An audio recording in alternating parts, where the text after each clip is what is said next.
Hello ladies and gentlemen, and welcome back to my channel for another Hot Toys exclusive 1/6 scale diecast Iron Man figure unboxing and review. Today, we're taking a look at the gold chrome version of the Iron Man Mark III. Now I got mine at a discount from Pop Collectibles.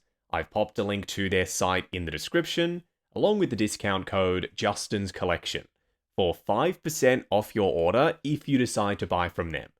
As always, do your own research, make sure you're comfortable before buying. If you're heading down to the description, why not hit that subscribe, bell notification icon, and join button, so you're notified as soon as a brand new Hot Toys Iron Man figure review goes live on the channel. I know what you're thinking. Justin, you hypocrite. Didn't you say in the last exclusive Iron Man repaint review that that was the last one you were going to be getting? Well, I alluded to that being a possibility, but the door is always open, I guess. You see, the Mark III is my favorite MCU Iron Man suit, and when they announced the gold one, I'm sorry, I couldn't help myself. As for the box art, gold chrome Iron Man, gold chrome box, it just makes sense. It is, however, a fingerprint magnet. Maybe some foreshadowing there. We'll have to wait and see. There's an image of Iron Man up front with this silver foil wireframe overlay on it, as well as Mark III also in silver foil. Plus, another reason to get this, the Diecast Mark II 2.0 is all chrome and it's chrome silver. Chrome silver, chrome gold seems like a perfect pairing. On the side of the box, Iron Man Mark III once more, Mark III shoulder pad, as well as Stark Industries up top on this textured panel. Ah yes, this little sticker right here, he still runs on button cell batteries. They've not made any changes to the Diecast Mark III 2.0 mold. It's going to be a little bit fiddly to install all of the batteries in the various mini compartments. Around the back, warnings, legal information, and their store locations. Now the box sort of works like a drawer. There's this detailed foam block on one side that you slide out of this cardboard main outer box. It's a shell of sorts. Once you remove this from that shell, on the lid it says Mark III golden color version. Not sure about that name. It's a little bit boring. The Mark VII in chrome gold was called Midas. That's a sick name for an Iron Man suit. First impressions? Holy shit, this thing is shiny. I mean, I don't know what I was expecting. It's the Diecast Mark III, very heavy, great proportions, in chrome gold. What we're going to do now is get all of his accessories laid out in the light box and take a closer look at everything he comes with. Starting off with the display base first. It's fine. It's okay. I like the mold, but the color scheme is a bit random. Why the glossy black? There's almost no black on the Iron Man suit itself, so the contrast is a bit too much for me. And, see up top here, inside the arc reactor, they tinted the plastic black, and they painted the edge in shiny metallic gold. So when you plug in a USB-C cable, not included by the way, flick the switch, the side LED light up effect is barely visible, and the top one is quite dull and ugly looking. You can see the individual LEDs. Why did they change this from frosted white plastic to tinted black? No idea. They've even used this exact color scheme on an exclusive Iron Man base previously, with the black and gold Mark VII. This is that, but slightly worse in every way. Around the front, it just says Iron Man, then up top, a height-adjustable, extended wide scoop crotch grabber. We'll go through this stuff relatively quickly. These are switch-out panels for his traps with the rocket pods on them. We'll address how they've been assembled a little bit later. 2 gauntlet shields. Nothing moves on these, they just snap into place with pegs and magnets. Then we've got the swap-out gauntlet rockets. You know what would be cool? If you could take out the rocket, and there was a smoke trail blast effect you could attach to it. They didn't do it this time, but maybe in the future. Lastly, some hands. Chrome gold for the armor plating on the back, but a more satin finish gold for the hands themselves, and there's a panel line blackwash. these are the closed fists, which were already installed on him right out of the box. Repulsor blasting hands, translucent windows for the repulsors, so the LED on the end of the wrist peg can light them up. And we've got angled backhand armor, so these can be angled up for a convincing repulsor blasting pose. And my favorite of the bunch, articulated finger hands. Yes, you can do it. For those wondering, it is totally possible. Ball joint at the base of the thumb, whereas the other fingers, they're just on hinges. What we're going to do now is get Gold Iron Man Mark III himself out here. Standing straight up and down in the light box, no crazy poses or accessories or anything like that. So, how is he? Is this just another boring Hot Toys Iron Man repaint? They're a dime a dozen. Both yes and no. Yes, he's a repaint. It's literally the Mark III Diecast 2.0 in gold. But he's not boring. You see, this gold color scheme for the Mark III has some screen lineage that can be traced back to the first Iron Man movie. This suit was in that film. Granted, it was never a physical suit and Tony never wore it, but a version of it was. We'll discuss that in more detail a little bit later. The mold, already fantastic. We know that because we received the Mark III, then the Mark II based on that mold, and the Coca-Cola repaint. This borrows all of the good stuff about this mold and then adds the chrome gold on top of it. And the chrome gold is exactly that. It's real chrome. It's vacuum metallized. It's shiny. There's a depth to it. It's nice and rich and saturated, and they've done some clever things to make it look like there's more detail on the surface, but you'll see what I mean when we punch in. Up close and personal before we get started. Yes, it's covered in fingerprints, and yes, you can see me in all of the reflections. And I film on iPhone, for those of you who didn't know that. I don't like to feature in my own videos. He's a mirror finish, there's nothing I can do about it. Starting off with his helmet, it's literally the Mark III Diecast 2.0 helmet mold, but in gold.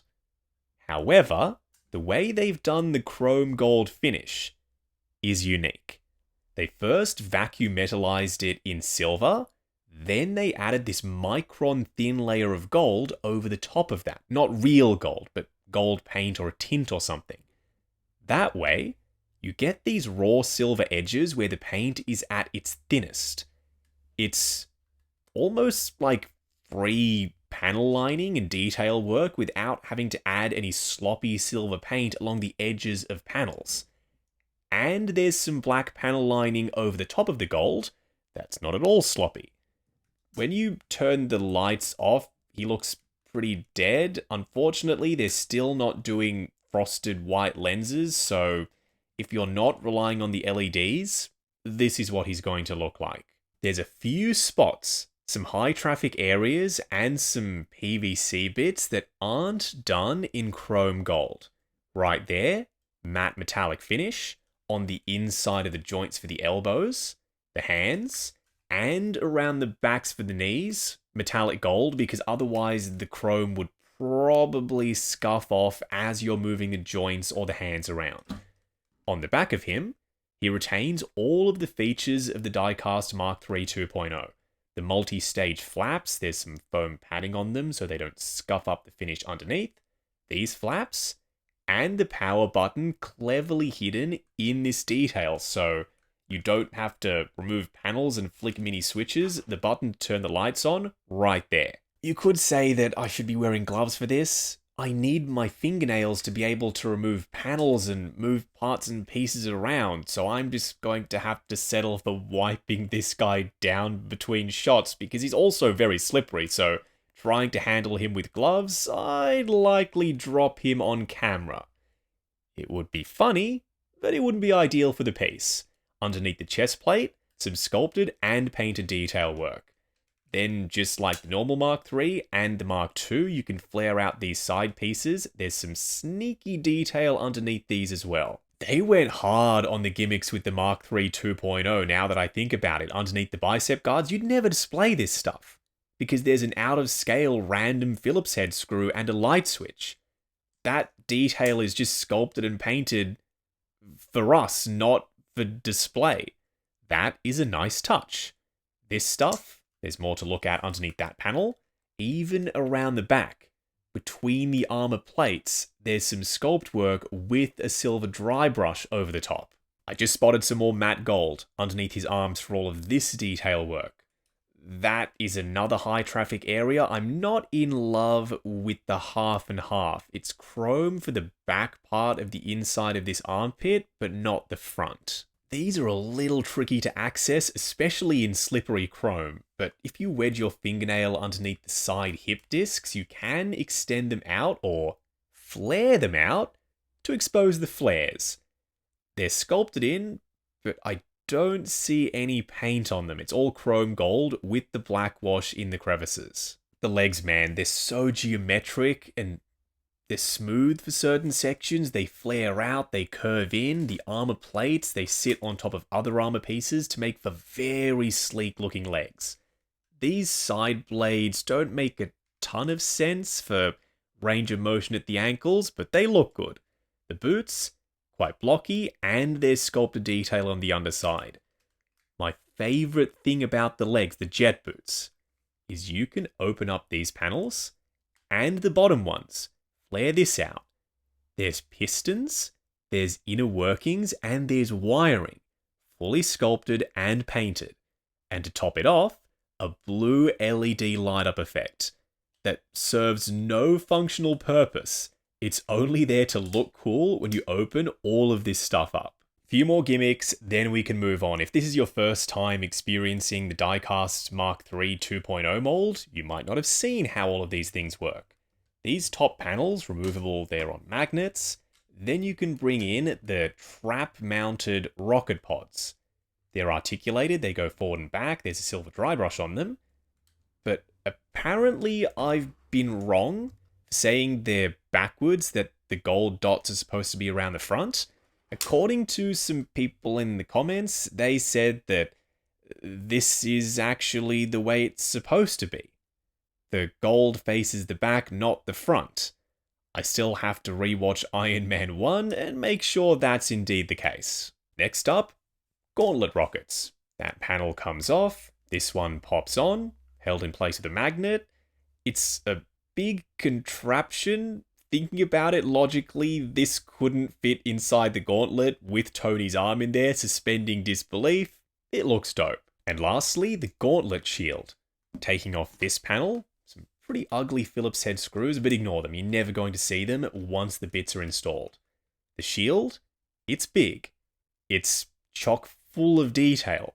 And there's still some chrome gold on it.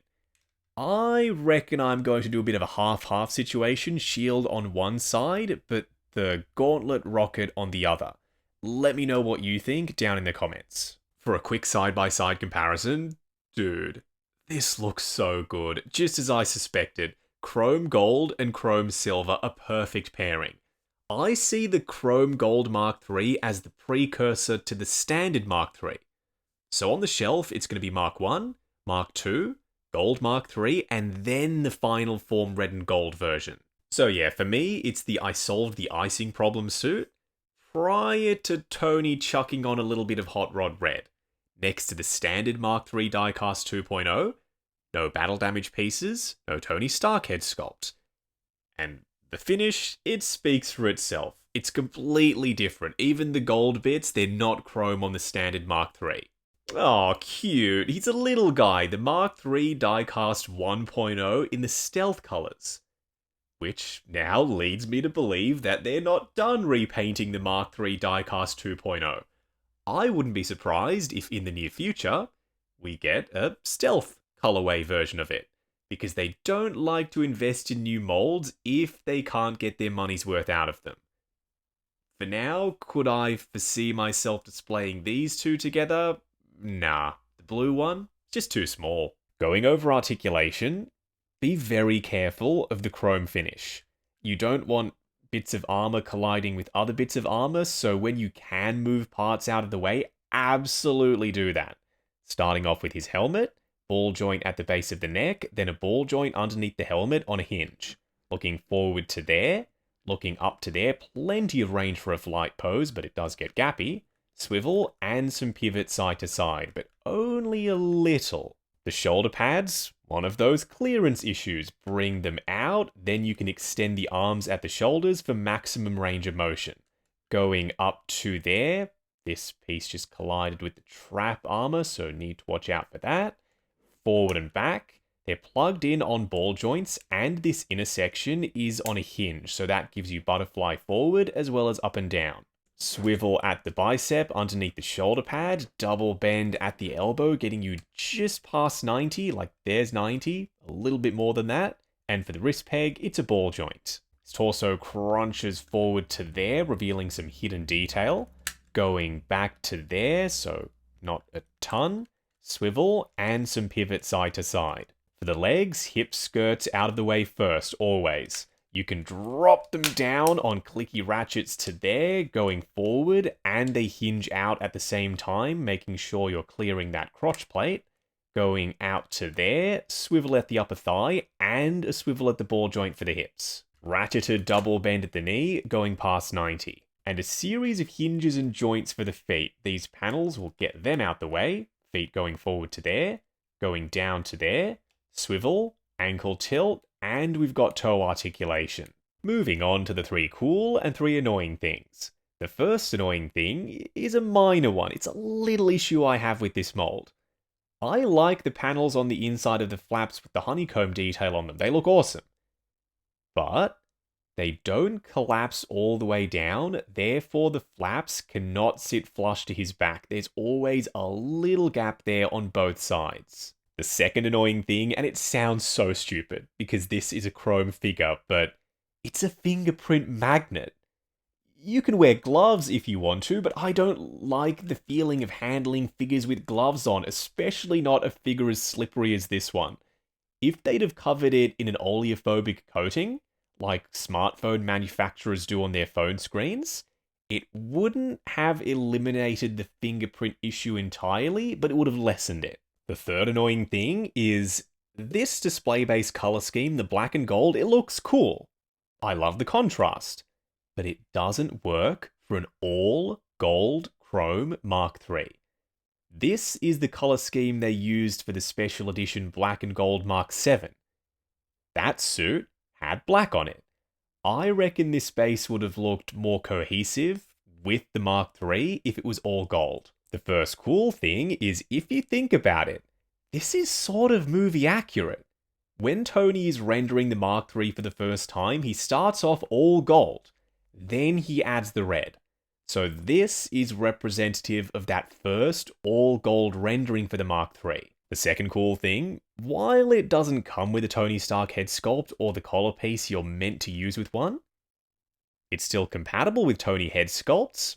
So if you have one in the collection you're planning on using with this, go for it. The third cool thing is the finish, not just the shininess, but the silver panel lining effect on the edges of all of the armor pieces. The way they achieve that is very clever. Vacuum metallize this thing in chrome silver first, then add a really thin, a microscopically thin layer of gold over the top of it. It's so thin that for the sharp edges, the silver still pokes through. It's essentially free detail. Wrapping up on the Hot Toys exclusive gold chrome version of the Diecast Mark III 2.0. A killer mold. Is this worth getting? Simple question. Simple answer? Yeah, I think he is, if you've got room for him. Don't sacrifice the normal Mark III or the Mark II for this. He perfectly slots in the middle between them. Say you want to represent the design process, the evolution of Iron Man suits from Mark I all the way through to Mark III. It's the precursor to the Hot Rod Red look, let's put it that way. So at the end of this, I'll keep it short and sweet. All of the best parts about the Mark III mold, the 2.0, are here. Great engineering, a lot of little gimmicks. He's nice and heavy and weighty thanks to the diecast. But you also get some of the drawbacks. Button cell batteries and those back flaps don't like to sit all the way down. I don't really care about that stuff. I'm just chuffed that they decided to make this, and I cannot wait to pop him on my Iron Man shelf. Now, I got mine at a discount from Pop Collectibles. I've popped a link to their site in the description, along with the discount code Justin's Collection, for 5% off your order if you decide to buy from them. As always, do your own research, make sure you're comfortable before buying. While you're down in the description, why not hit that subscribe, bell notification icon, and join button if you like the sound of seeing your name in the end credits of my reviews. Like, comment, and subscribe. We'll catch you in the next video.